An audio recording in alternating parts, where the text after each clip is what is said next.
I'm just saying that this is the energy that I'm going to bring to the podcast. That of a crypt keeper. Not enough podcasts hosted by crypt keepers. It's true.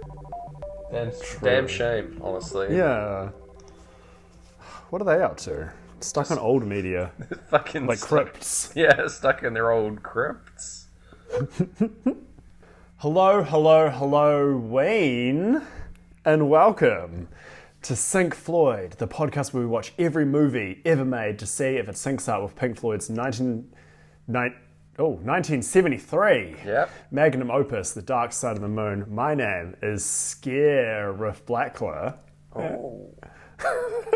And joining me is James the Bloody Baron. That's me, Oogie Boogie. It's Halloween time, everyone on the podcast.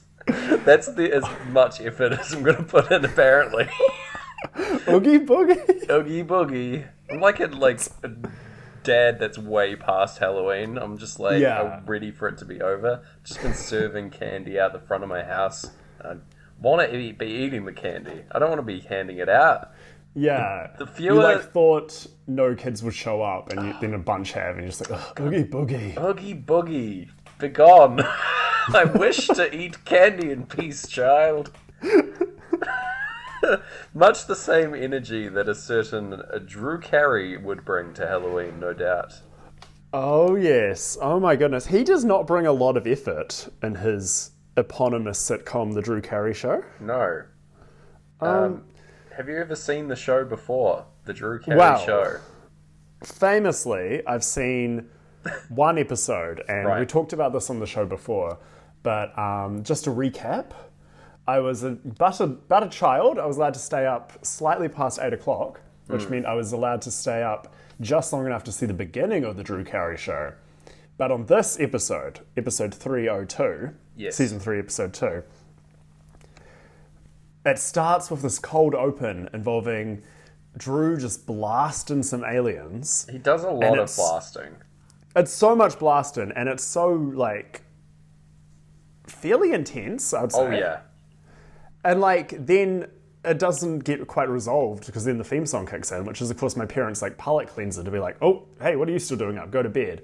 I go to bed. No resolution on why Drew's been blasting and which of his friends he can trust. Mm-hmm. And it haunts me ever since. And this is tracking down this very difficult to find episode of the show, because the show was not released on DVD. Oh, really? Not at all? Only, was it only VHS? Season 1. Oh, wow. Yeah. Due to some sort of licensing rights, or because it was too spooky. Oh, yeah. This was the first time I've been able to face that fear, and I wanted to do it with my friends, Pink Floyd. Right. So you're ready to get the catharsis that you need to resolve that nightmare intro. Yes. Awesome. Well, we'll see how that pans out. It's like, I'm Jamie Lee Curtis in the recent Halloween film. I've been waiting this long for my revenge. Some say I've wanted it, some say I haven't. Ooh. What's your relationship with the Drew Carey Show? Little to none, Gareth. Little to none. All I know about Drew Carey and his show comes from my knowledge of Whose Line Is It Anyway, basically. Yeah. And I know that... The superior Drew Carey Show. Yes, true. And then also that I know Craig Ferguson is on it, who is my preferred talk show host of choice. Yes, he's the boss, right? Yes. He plays Mr. Wick in the show. Okay. Who has quite a role this episode, but anyway, I don't know if he's actually recurring. But as I say, I know basically nothing about the show. Me too, to be honest. I don't even know if they played anything beyond season 3 on New Zealand TV. All I remember is Ryan Stiles was in both Whose Line and this. Yes. But Colin Mockery did not get the call. Notably, that hurt me. Yeah. Yes. Notably, this episode, I'm sure you can see from the title, but we watched episode 2 of season 3, which is, what's it called? Drew Forms a Union or something like that? Drew and the Singles Union. Okay. Yeah. In my notes, I've just written Drew Carey's Existential Nightmare, so that's the official title of at least the intro of this episode. But yeah, oh man, I was not ready to for this to be my main intro to this show. No. Do you think you'll delve in further? I make no promises. I sign no contracts, Gareth, here on this microphone of truth. Yeah, true. You could easily say, no, I never intend to, and the next thing you know, we're bound by some sort of blood podcast oath to watch every episode. Such is the way it goes on Halloween. You accidentally fall yourself into another blood oath, mate. It'll happen to you. Yes. Oh my gosh. What's your number one tip for avoiding blood oaths, James? Just don't spill blood. I don't know. Blood, keep it in your veins. Yeah. That's a good Halloween tip. We're going to be dispensing a lot of Halloween tips throughout this episode, I'm sure. I hope so. There's not very much content, so I'm kind of interested to see what extraneous stuff is going to fly here on this episode to bolster the runtime more than anything else. But which, to be honest, again, is probably what happened to this episode of Drew Carey Show. They had a very quickly resolved main story, and they just bolstered it with a lot of aliens. I guess so. I'm going to get to this, but the episode does feel rushed because of this bonkers intro that it has. Yeah. I don't know if this is just American TV in general, but the main plot and story of the episode feels like it gets resolved way too quick. In a single sentence, yeah. Yeah, it's by an unnamed character. Yeah, is this just how Drew Carey, his show goes? It's just people complaining at each other, and then the thing gets resolved, and that's it? They move on? I don't know. Yeah, again, who's to say? We only know what Pink Floyd allowed us to know. That's true. Alright, shall we just dive into the episode proper? Should we do it? Alright. Yeah. Okay. So, I don't know, if you're a huge Drew Carey Show fan and this is your first episode of this show, what we do is we watch these things on mute, usually with subtitles, but they did not exist for this one. No. With Pink Floyd's album The Dark Side of the Moon playing in its entirety, sometimes looping, sometimes when it's mercifully short, like this episode of The Drew Carey Show, not looping. Yeah. That's honestly quite the reprieve, only having to watch something that's 22 minutes long. Right? Yeah. Hey, it's a, literal holiday, Halloween. Yeah. Hey, yeah. There you go. So treat it as such. A little bit of That's a break our next for Halloween the boys. tip. Have a break. Lovely. All right.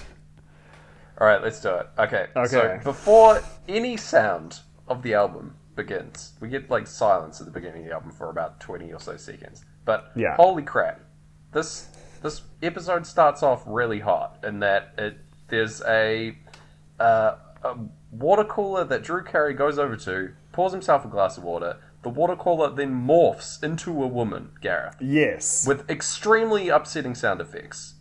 I gave myself the sound on for this episode, and that there were no subtitles for the record. Okay, so you were having a half mix of Pink Floyd and Drew Carey Show. Yeah, I just wanted to be able to actually catch what was happening. So yeah, that's fair. But yeah, this it makes water cooler sounds when she morphs into a person, and it's upsetting.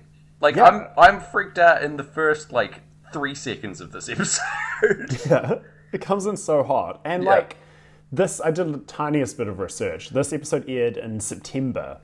So it had nothing to do with Halloween. Oh, crazy. They just chose to do this and terrify an innocent boy.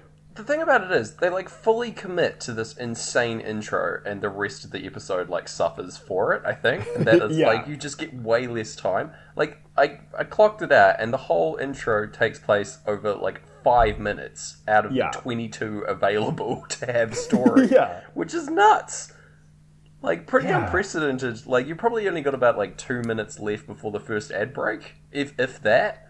Wild. Yeah. Because I think it would have been opening credits and then straight to ad break or something. Yeah, I guess you'd have to do that. Yeah. Which is upsetting in of itself, because you just have to suffer through some ads after this plays out. But anyway, we got to get back to it. So there's Drew Carey's wishing people good morning. There's a dude walking on the ceiling. As you do. Yeah.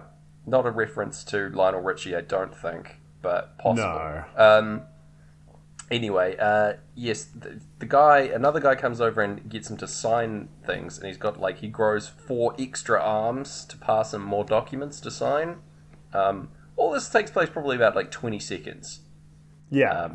It's a lot to process. This is like must have burned through so much of their budget as well, unless like Drew was getting the big money. This is season 3 of the show, so I guess they're just like, we can do whatever we want now. That's true. This is what we want, clearly. Yeah. So then Mr. Wick, who I mentioned earlier, appears. Craig Ferguson, great guy. Yeah. And says he doesn't notice anything unusual going on, and offers Drew both his respect and a raise, which is most unusual for the show, presumably. Mr. Wick's an asshole. Everyone hates him, I think, is the idea.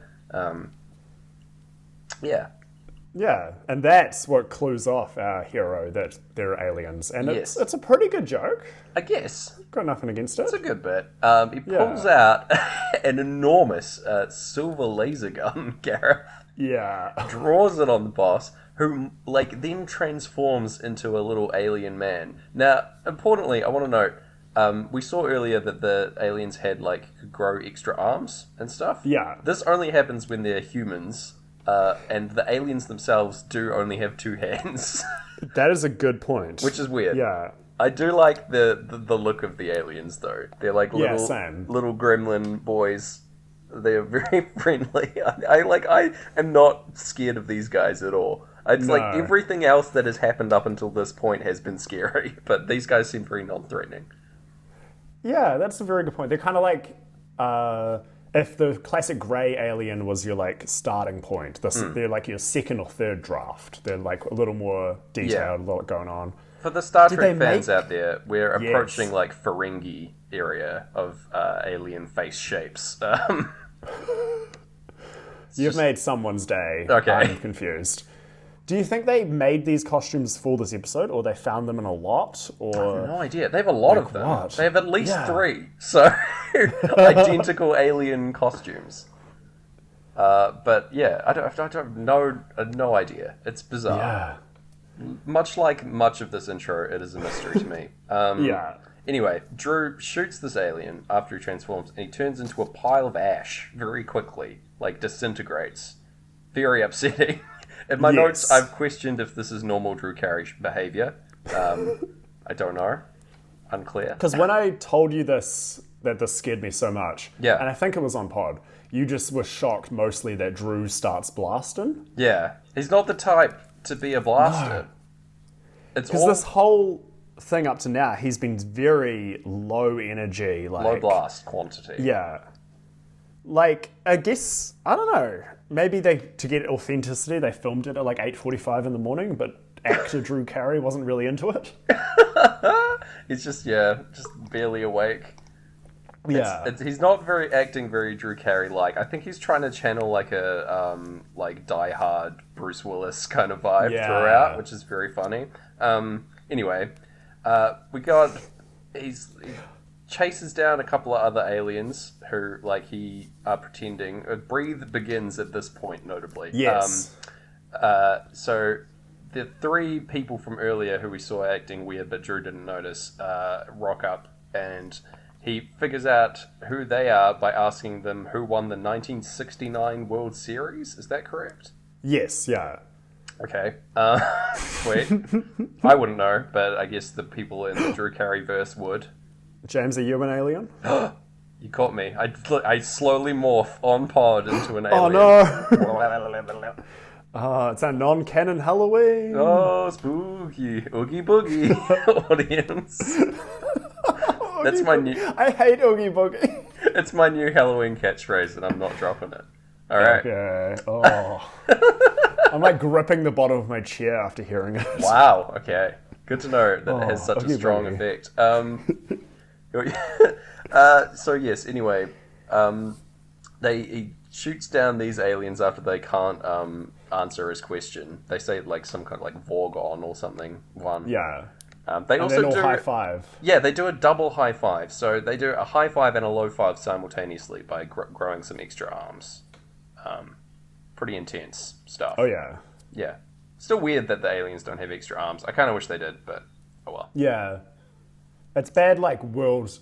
We praised, Jumanji and Children of Men Yes. recently for their great like world building and consistency, but no consistency in this sci-fi Drew Carey show. No, not at all. We're gonna. The next bit is probably the most upsetting sequence for me. Okay, Drew Carey is coming downstairs in the department store where they work. And there are a bunch of like people screaming and running up and down the stairs, and he's chasing down one of the guys who got away, one of the aliens, and he zaps them.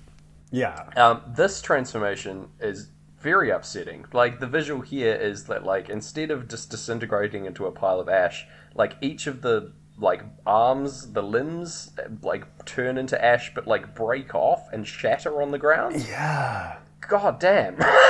Like, yeah. Not a quality effect, because we are in, like, 4:3 and, like, very, very, like, possibly, I think, 240p we watched this in. Yeah. But, man, upsetting to see.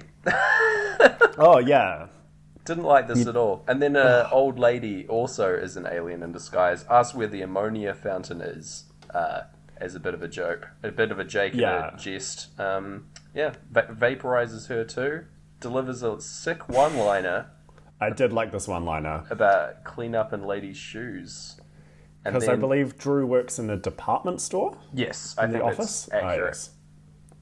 Yes. And, like, he works in the, like, office part upstairs, but he does work in a department store. Anyway, that is exactly immediately after this line is delivered is when Breed's vocals kick in. Important to note that we are still listening to the album. So the next bit is aliens. This is still going on. Aliens are ushering people around in like strange looking helmets with like what I can only describe as like pipe cleaners wrapped around them, or like glow sticks. I don't know. Yeah, and like they don't look cheap. Again, like there's a lot of money put into this. There's like a good amount of extras here too, like 10 or so, like running around with these helmets on. I remember trying to make a short film in high school, and we couldn't get any extras. Mate, I would not be spending my time on making these helmets. I'd be like, I could do one helmet and that's it. Yeah. I don't have enough glow stick budget for this. Madness. Well, it's like, again, I'm so sorry, listeners, but I did just watch the Halloween film. Okay. When the reason his mask is iconic Halloween mask in the 1978 film, they just had to take whatever mask they could find, and it's just a Captain Kirk mask that they house painted white and only had one of. Wow. Like, this iconic big thing had such a low budget, and yet they're blowing That rules. way more than that on the Drew Carey Show cold open. I get that. Like, it like makes sense that they would do something like that because it makes it like more realistic feeling as a villain, you know? Like, Yeah, for sure. Like, it's an upsetting visual, and it's immediately obvious, but it's also not, you wouldn't imagine that it's Captain Kirk from looking at it, you know? Yeah. Yeah. Oh, man. Do you think William Shatner knows? He has to know. Of course he knows. He'd be fine with that, I reckon. Yeah. It's not. Do you think William Shatner... Oh, sorry. What you were going to say was going to be way more important. No. I think he'd be either proud of it or just like not even care because like you can't even recognize it as him. So Yeah. yeah. Do you think William Shatner has watched the Drew Carey Show? I would say 100% yes. I would say he was a big fan up until this episode. Yeah. That's canon. When he dropped it immediately. Yeah. It's like, no more. You've lost me, Drew. Yeah, he hid behind his couch, waited for the whole episode to end without watching him with his ears blocked. He's just screaming, "It's September!" the whole time. Yeah. Oh. Poor wee man. Shout outs to you, I will William say, Shatner. shout outs to William Shatner. Not enough people giving shout outs to William Shatner on their Pink Floyd podcasts. Damn right. I will say these alien-controlled corporate drones walking in perfect unison is very Pink Floyd. It is. This is exactly what these boys have been trying to tell us about. Yeah, this episode is what Pink Floyd warned us about. Kind of, yeah. I would say, yeah. All right. They do have another sweet little joke about like the aliens' mission is to like enslave them and make them like work long hours and stuff. And Drew is like sort of sold, but he only gets a 45-minute lunch break instead of an hour, and therefore the aliens must die. You know? Yeah. Shoot Another down. pretty good joke. Like there's like a fair few like decent one-liners in this. I think the whole point of the Drew Carey Show is just they wrote a bunch of jokes and then crammed them into a loose plot. Is sort of the vibe that I get from it, from one episode that I've seen. I don't know if that's... Well, it's going to become extra apparent, but it feels like it's a live-action Dilbert. Oh, yeah, totally. Yeah, and there's a scene coming up that really hammers that home, but they just took a bunch of Dilbert comic strips and, like you said, put a plot around them. Yeah, got some, like, pretty decent comedians and then, like, wrote a bunch of jokes and then, what if Dilbert, but funny? Did you know recent Dilbert comics, the illustrator, who turns out to be like a nightmare, but the illustrator has added masks to all the characters? What? Like, so Captain Kirk masks, or? No, like 2020 face masks. Oh, okay. Yeah. I mean, that's kind of cool. It's not like bad. Yeah. No, not at all. It's just super strange. It is weird. Yeah, man, because I don't think the jokes have been updated to reflect modern ages. Yeah, the wildest thing about that story to me is that Dilbert's still being made. Yeah. Man, that's an Oogie Boogie. Dilbert just got Oogie Boogie.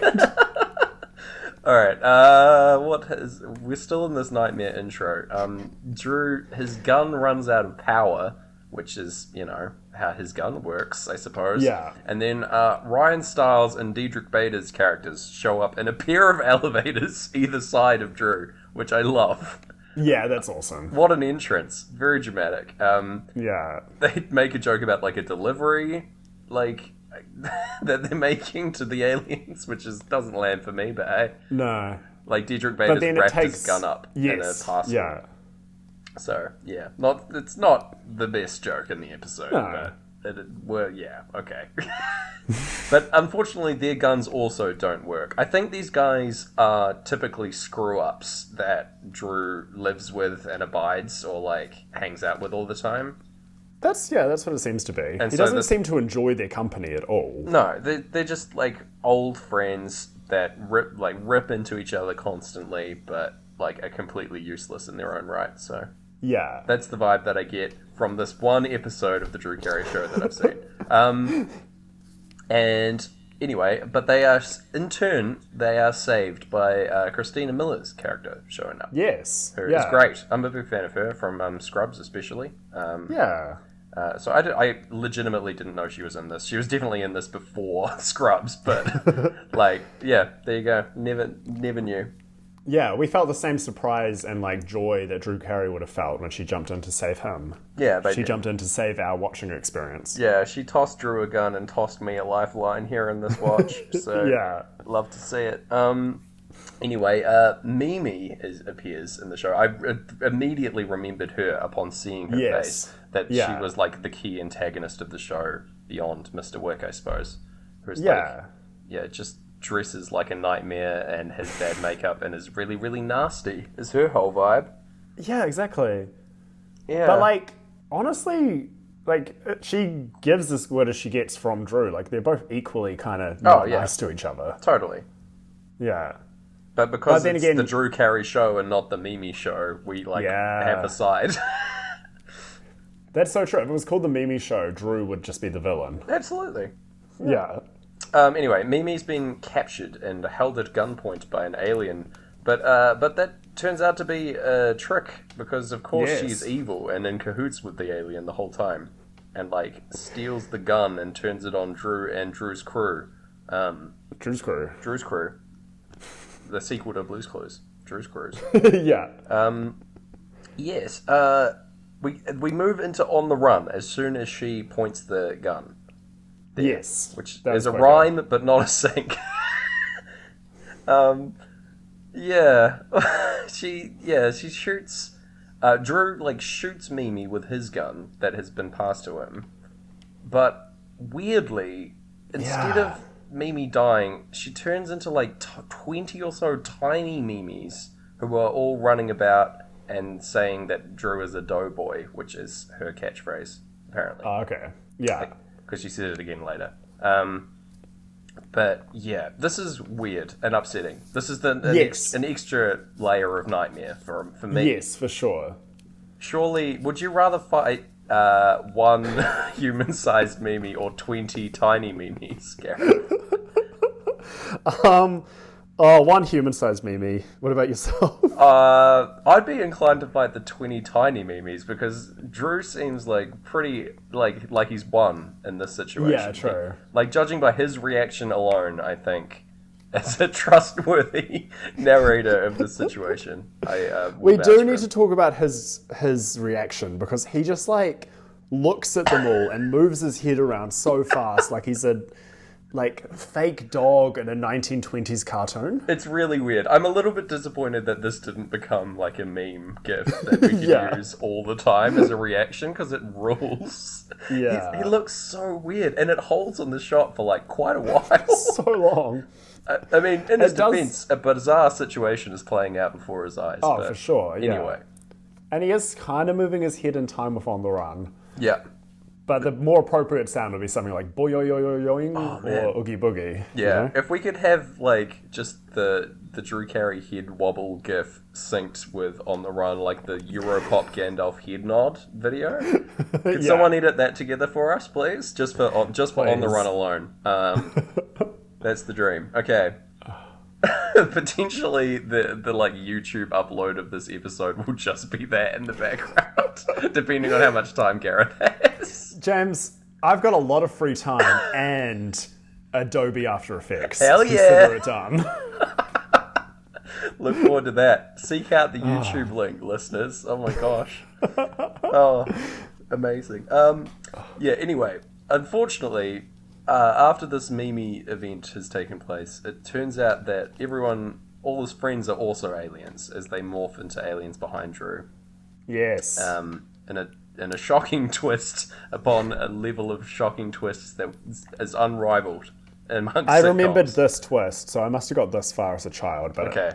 Did not like that. Did not like the idea that I'll go to school tomorrow and my friends will be aliens. Yep, just morph into aliens. Everyone's aliens. They're all becoming aliens. It's very upsetting. Also, Ryan Stiles' character has impregnated Drew with his alien seed, is what is said next. Which is also... I immediately blanked that out. That sucks. Yeah. Ryan Stiles' alien version says, like, who's your alien baby? Which isn't really a joke. Maybe it's, like, of the time period, I guess. Yeah, I don't know. I still feel like who's your daddy was the thing, not who's your baby. I feel like you should have said that. Who's your alien daddy? Like, that would have worked better. I'm, like, giving notes to a sitcom from a long time ago, but I don't know. Oh, what if they rebooted it just to change that joke? Just this episode? Yeah. All right.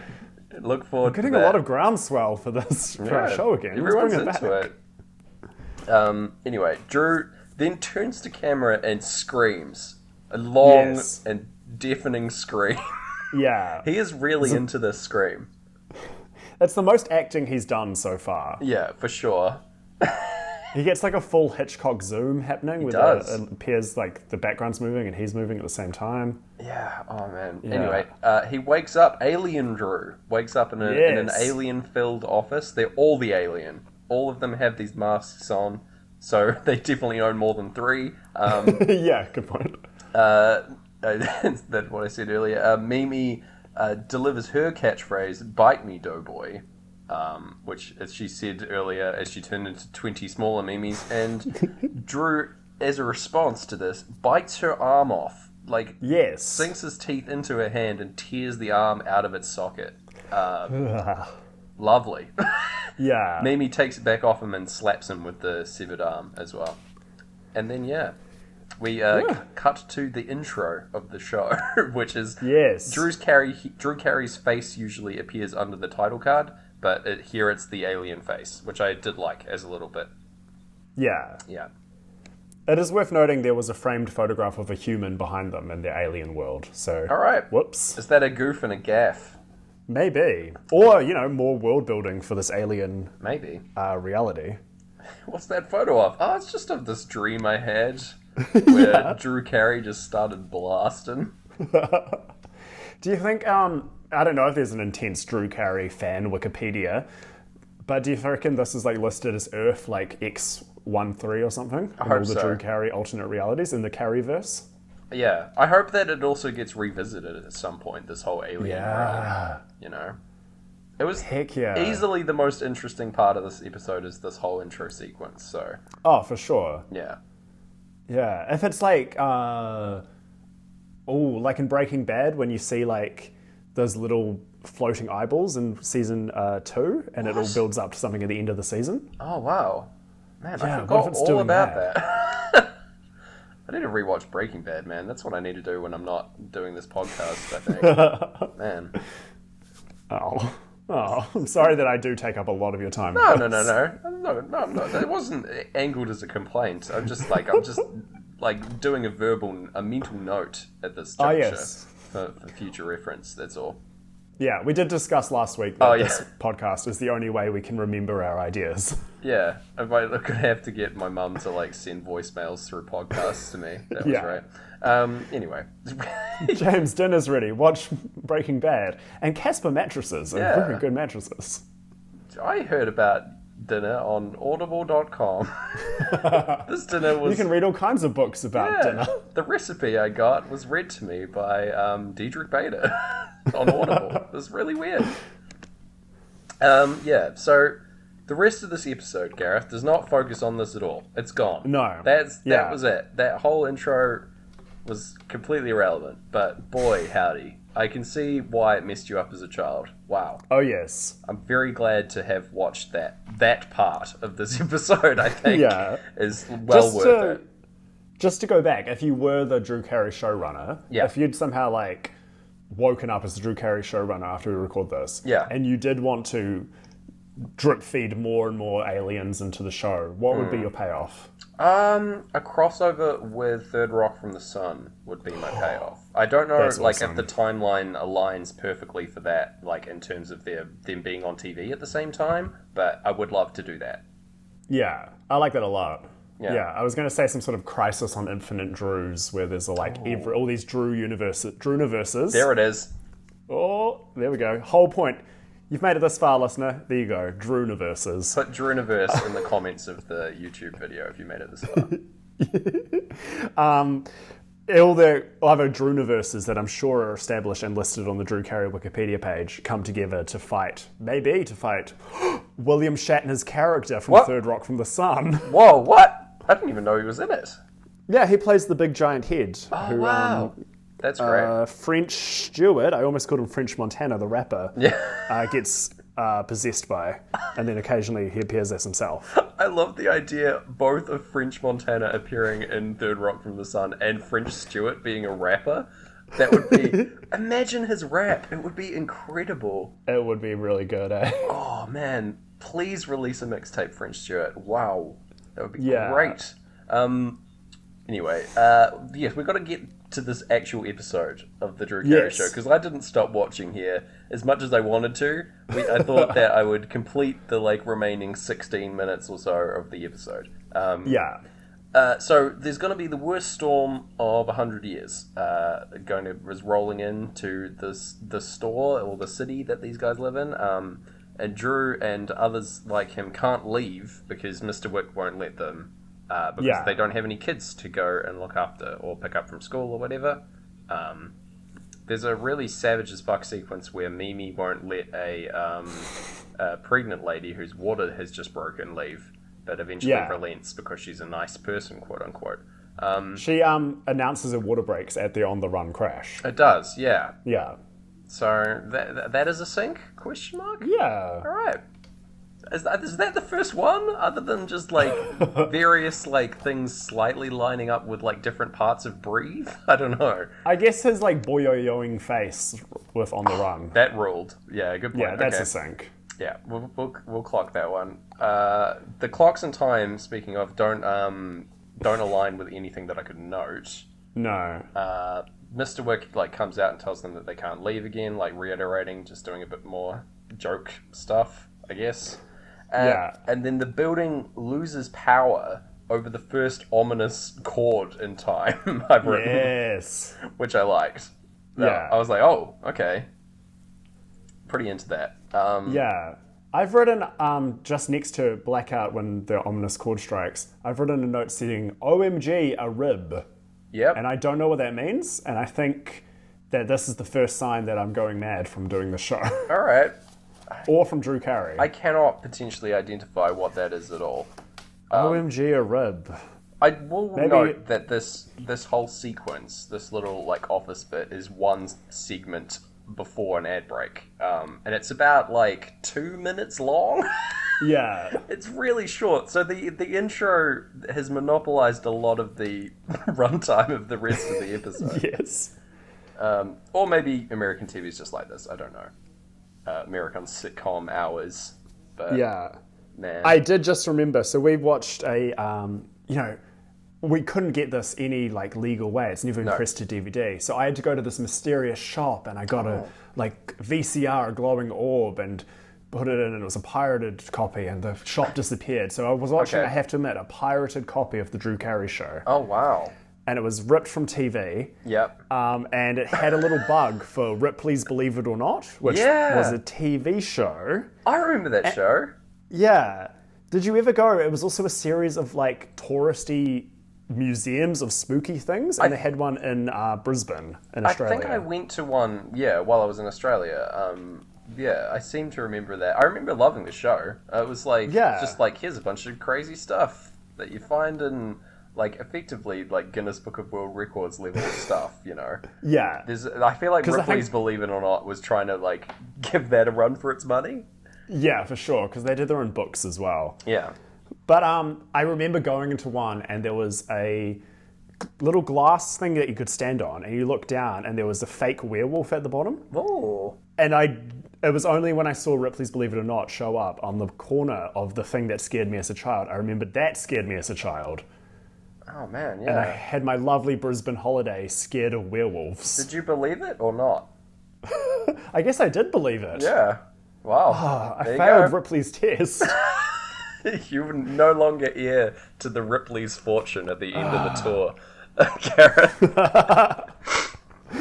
No matter how many Ripleys to everlasting gobstoppers you return, believe them or not, you will not be receiving the fortune. At the end of the tour, Ripley sits all the children down. It's like, did you believe it? And they're like, no, no, no, no, yes, get out. Get out of here.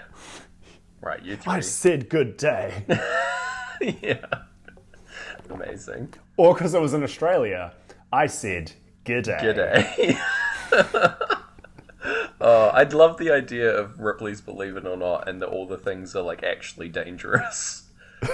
Yeah. And they just like get the kids, and then Mr. Ripley, who's taking them all on the tour, is like, "No, did you believe that was real?" And the kids are like, "No," and he's like, "All right, we'll continue then."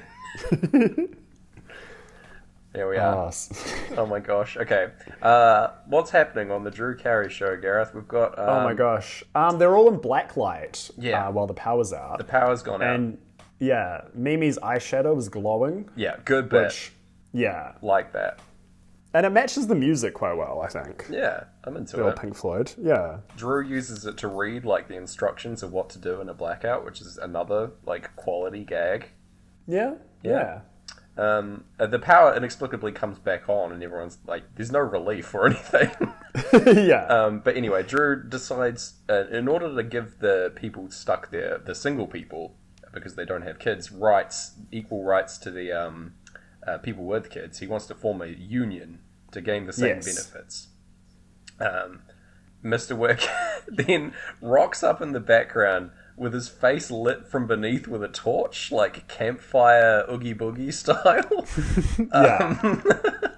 Very good, but I like this a lot. This is how I want to enter frame if I ever guest star on a sitcom. Lit like your own special ways. Everyone's like, oh, it must be a huge celebrity, and it's Christchurch's own James Brown. Strange podcast host that no one knows about. Yeah. That's all I want. Yes, the next bit is the tornado siren goes off, and everyone like runs away, and all the windows explode as we go into Time's solo. That. Yeah, that worked very well. Yeah. Also, just before it, Pink Floyd sing "Staying Home to Watch the Rain," which is the opposite of what the singles in the Drew Carey Show. They are unable to do so. Yes. Yeah, good little anti-sync. Yeah, sweet. We got another ad break now, and then we're back at Drew's house. I think he's got a really nice house. This is commented on later by an extraneous character who previously had 6 arms in the Nightmare intro. He lives in a beautiful house for like a cubicle worker, is what the guy says, and also what I'm saying, because goddamn, this is a sitcom thing though. I think that like people like the thing with Friends, how they all like live in these beautiful apartments in the middle of New York and never bloody do their jobs. Like it's just a sitcom allowance that you have to make, I guess.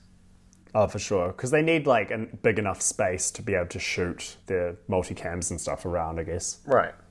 Yeah. Whiz around, but he does make up for it because he apparently lives with every other character in the show. Yeah. They're all just chilling here. Maybe they just all hang out at the house. I don't know. I don't know what the relationship is. But yeah, it seems like they all live here. Because I was like, okay, I get it. He lives with Ryan Stiles. And then Diedrich Bader's also there. I'm like, okay. And then, Jordan from Scrubs walks in. And I'm like, wait, what? What? Everybody's here. Yeah. It seems like they were just like getting beers from the fridge and just hanging out. It's like, I guess that this is what half the sitcoms usually like. Just like talking about the stuff that happens at the office, and then we cut back to the office for a resolution. But anyway, the guys who don't work, notably with Drew, want to come along to the rally because everyone there is single, so they can hit on girls. Yes. Good-o. Classic creeps. Classic bands here on the Times. Just lads' behaviour. Yeah. The 6-armed man shows up with 2 arms and says that people with kids are all pissed off because the union threatens their benefits, basically, by even existing. Yeah. So Drew says that he's pissed off half the rest of the office, half the store. Sorry, hate him, which is very upsetting. All the background of this is that the kids, he's picked them up from Chuck E. Cheese, and they're honking the car horn over and over and over and over again in the background of the shot. How did that vibe? Because it's time to admit, you've watched it with sound, and I watched it on silence. Right. You're kind of explaining the plot to me as we go. Okay, sweet. But, how did that sound with some Pink Floyd and some car honks? Not ideal. I wish that this had taken place while On the Run was still happening, but we were still like partway through the intro, or like at the tail end of the existential nightmare intro bit. So if it took place there, I'd be into it. Car horns fitting right in with the most thing on the most intense song on the album, I think, but not in this instance. Yeah. So we get Home Home Again is the line where someone throws Dilbert. Gareth, you mentioned earlier, a Dilbert doll. Is it meant to be Dilbert? Yeah, it is. It's totally Dilbert. Okay, that all comes together. I thought it was a doll they'd made of Drew Carey. Right. I feel like there's a lot of crossover in character, obviously. But like, yes, for sure. I'm pretty sure this is official Dilbert merch. I could be wrong, but I feel like I could spot a Dilbert at 100 yards. So I've often thought that about you. Yeah. Anyway, they toss it through his window as like a threat. The rival union people, or the people with kids. Anyway, that's weird. The stakes for this episode make no sense. No, they say next time it won't be a doll. Oh. Is that what they say? Actually, yes. I'm going to you as the expert. Yeah, I think that's right. And like Drew goes on like a weird tirade about like how he's a massive pushover, but like and it just fades out mid his speech. Yeah. Like the editors just kind of got bored of it. I mean, like how long was he doing this bit? It stopped being funny maybe after like the third one, but I don't know. Yeah. It's wild. Anyway. It was, for people who haven't been able to track down a haunted VHS of the Drew Carey Show, it's, the idea is, you push me once, push me twice, I'll break. But instead it's like, you push me once, you're fine. You push me twice, you're fine. You push me 3 times, you're still fine. You push me 8 times, then my mum gets involved, and et cetera, but it just fades out. Yeah. I do like that the show itself has lost confidence in the joke. That's pretty good. Or maybe they thought it was good enough to like close to an ad break on. Maybe it's the opposite. True. I don't know. Let someone think about it for the whole 2-minute ad break. Yeah. Lucky you. We have to move on, though. Mimi returns to the destroyed store at the start of Great Gig in the Sky, which is perfect. She's going to steal a whole bunch of stuff because the store's in disarray, just because she can, because she's a nasty person, I suppose. Mr. Wick is revealed to be cowering in the store all night post the storm. Yeah. Kind of strange. Does he not have a family of his own? But anyway, he was going to stay. I don't know. He seemed very happy to stay in the office. True. He was on the level, going to stay with everyone working there. Honestly, kind of good boss stuff, but it's kind of a shame that people have to work overtime, etc. But and I would rather be working overtime when there's an insane storm. I think, Yeah. But I don't know. Anyway, depending on how easy it is to get home. Yeah, true. But we do see this boss who's British, Mr. Wick. Every time he appears first on camera, we hear one of the little British vocal effects. Oh, that's good. Drop throughout the album. Yeah. Notably, Craig Ferguson not British. He is Scottish, but doing a not great British accent throughout the whole show. Oh, okay. But still That's good. weird. Why is he not just Scottish for the show? I don't know. He does this a lot. He does a bunch of silly voices and things, so I don't know. Oh, okay. It's in character for him, but yeah. Anyway. So Mimi is gonna take him home and says that man, you must be really messed up to come along with me. But anyway, that's the end of that bit. Yeah. She does a little dance holding his hand once the Great Gig vocals kick in. Yeah, that's nice. Mimi's hearing the Pink Floyd. Yeah, she's the character in this one, hearing the Floyd. Yeah. Sure. Anyway, next bit is Drew his meeting of the union where they're going to decide the leader is taking place at a bar. I think this is another recurring set for the show. And he's going to lose his leadership to Mimi, who is dressed in full USA election Uncle Sam regalia. Yeah. Which is fantastic. Yeah, I liked it. Yeah, bit of ribbing takes place between the parties, where Jordan from Scrubs' character again is handing out buttons and basically negging Drew the whole time. Anyway, Mimi as the the vote, they have the vote, and it turns out to be a tie amongst just sheer circumstance. But Mimi calls the boss, who's having a mental breakdown on the other end of the phone post tornado and staying in the store, but getting him to agree to giving the union everything that they want. Yeah. There you go. And so, she wins the election, but in circumstance, we get a member of the union, unnamed character here, who's just since we've gotten everything we wanted, the union doesn't need to exist. And then everyone cheers. It's what? Yeah. Okay. And problem solved. Episode basically over.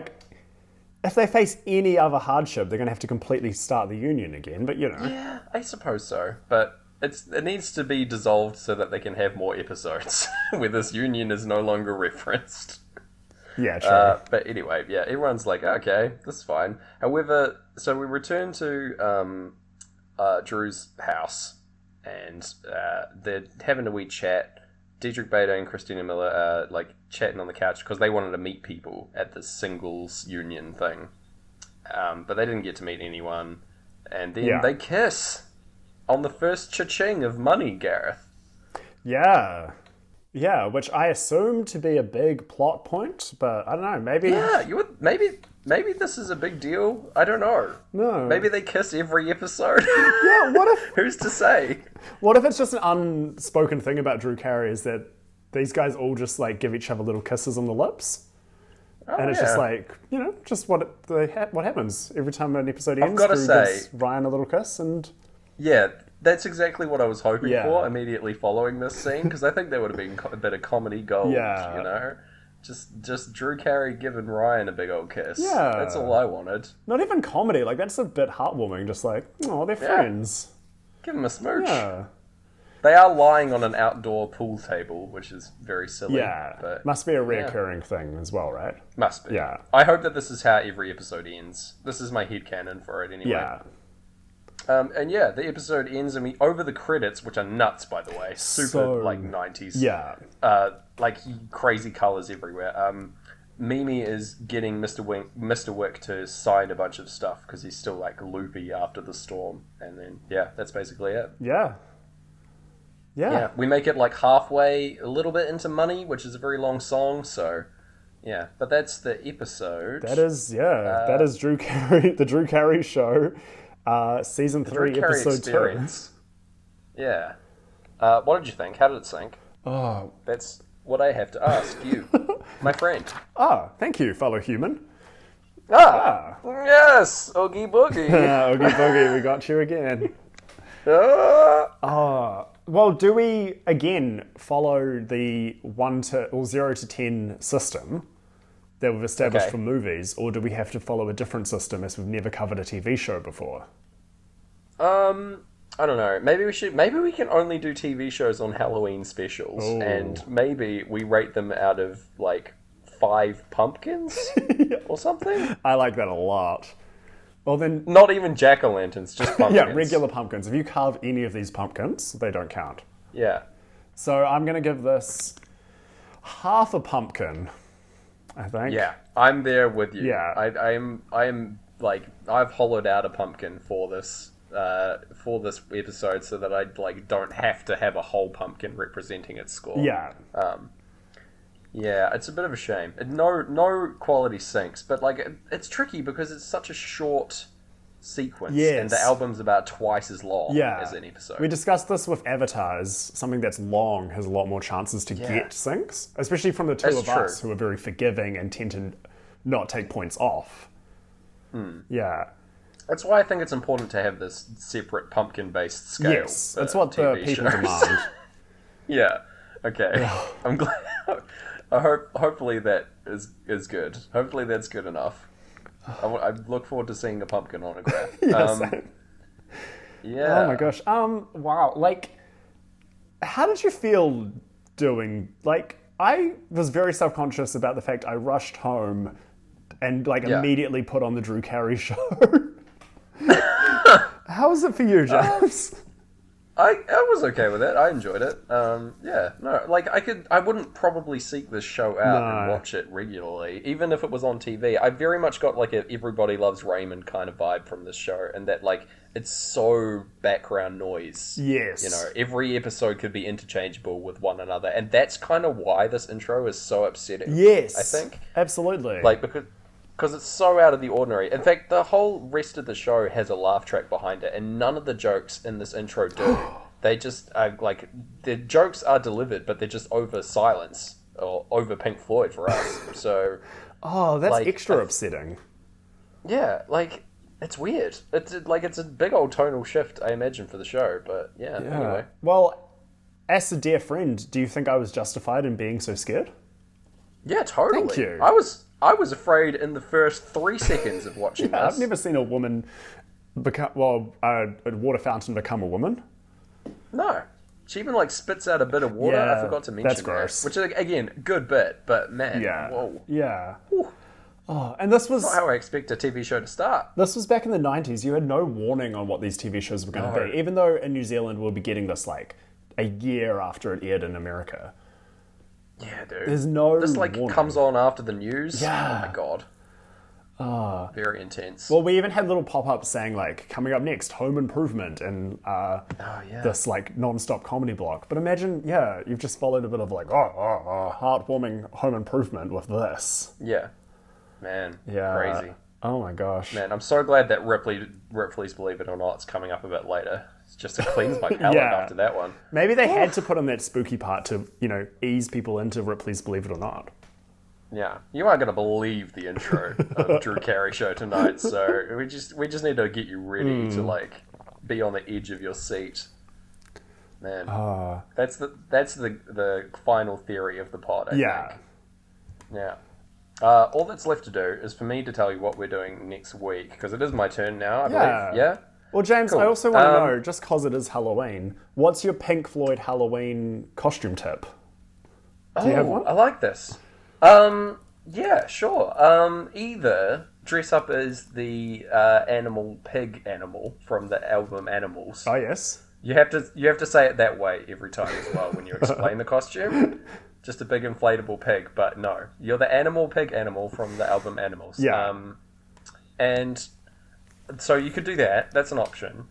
Or you could be, you could have your costume projected onto you from a nearby prism. Ooh. Yeah. So you set up like a lighting rig to project the light onto the prism and reflects onto you. It is sort of a lot of admin to get this you need a lot of going. frames. And you do have to stand. You have to stand very still, but I think it's going to be worth it because then you can be any costume you want. But it is through the medium of prisms. So not enough prisms in Halloween. I like that a lot. No, thank you. Very scary objects. What is your idea? Do you have anything to bring to the table there? Yeah, I was really proud of this. I thought about this morning and I was so stoked. And then I was just trying to figure out the details and I saw a bunch of bros on the internet have already done it. Oh, no. But yeah, well, you grow your beard out, okay. you have a cigar, like the Pink Floyd song, and you wear an all pink suit and you're Pink Floyd. Oh, that's very good. Yeah. I like that a lot. So, congratulations to the bros on the internet who have already done it. And congratulations to you, listener, for when you do it. Yeah. Man, maybe we should do Sync Freud, where we just, air out our dirty laundry more on the show. Yeah. And just, work through our, mental problems. While Pink Floyd's playing, or while watching, Speed Racer? Either's fine. Every week we record a new DVD commentary to Speed Racer that's just us working through our issues. Yeah. It's the only way forward. Another option could be if you you have the prisms all set up, but wait. No, sorry, I've already forgotten what I was... Wait, what? Oh my god, I've lost my mind. Oh, Do we edit this out? Hold on. No. Garrett, this episode has ruined Garrett. Oh, wait, it's back. Okay. But yes, this episode has ruined me. All I'm seeing is fear that you're going to morph into an alien. Your little Discord profile picture will morph. Oh, no. Not my picture. Yeah. Oh. Okay.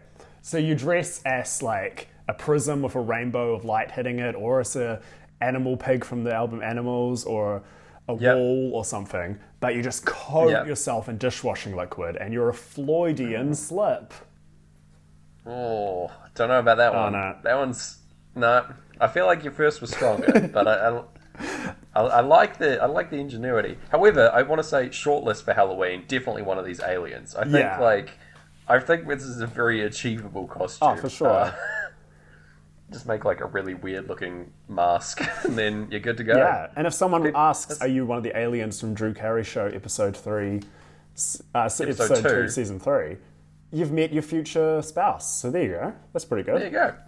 Instantly marry that person in that moment because it's meant to be. All right. Right. What are we doing next week, Gareth? Yeah. I have a wee treat for you. And that, so we're dealing with the magnum opus of Pink Floyd, a classic rock album, right? And it got me thinking about different groups of the era, you could say. Yeah. And I was looking through the past films, we're looking for the perfect film to match this epic. Yes. Right? And so, I found... I couldn't find one for our specific album, but I have found one for another album, and I think it might work okay. Okay. We're going to do The Who's film, Tommy, from 1975. A film made for the album Tommy, 1969. But maybe there's a window there. It's 1969, 1973. Yeah. 1975. So, could be that this film was made for a different album entirely, Gareth. Yeah, they just messed up in the edit. That's very exciting. Yeah. Signs pointing to it being of the album of the same name, but you never know. There could be a little secret subtext in there. So, we're going to be putting that one to the test next week. Oh my gosh, yes. I'm so excited. Oh my gosh, okay, wow. Well... Sweet. Do you have any last Halloween tip for the listener? Just in your house, if you can manage it before your Halloween party, or before any like Halloween trick-or-treaters arrive at your house. If you could like dig a wee pit and then cover that pit with glass, but before you do so, put down there a prop werewolf staring up at you. That would be the way to go. That's going to freak a lot of people out and dissuade many trick-or-treaters coming to your house so that you can get more candy as well. Oh, brilliant. So, there you go. Yeah. That's my final Halloween tip. Well, I can't top that. So until next time, listeners, I've been Scarif Blackler. I've been James the Bloody Baron. And we'll see you on the dark side of the boo. Ooh. Boogie boogie. I couldn't even finish singing. Oh my god. Boogie boogie, listeners. Boogie boogie. Oh no. I love that that's the legacy of this episode.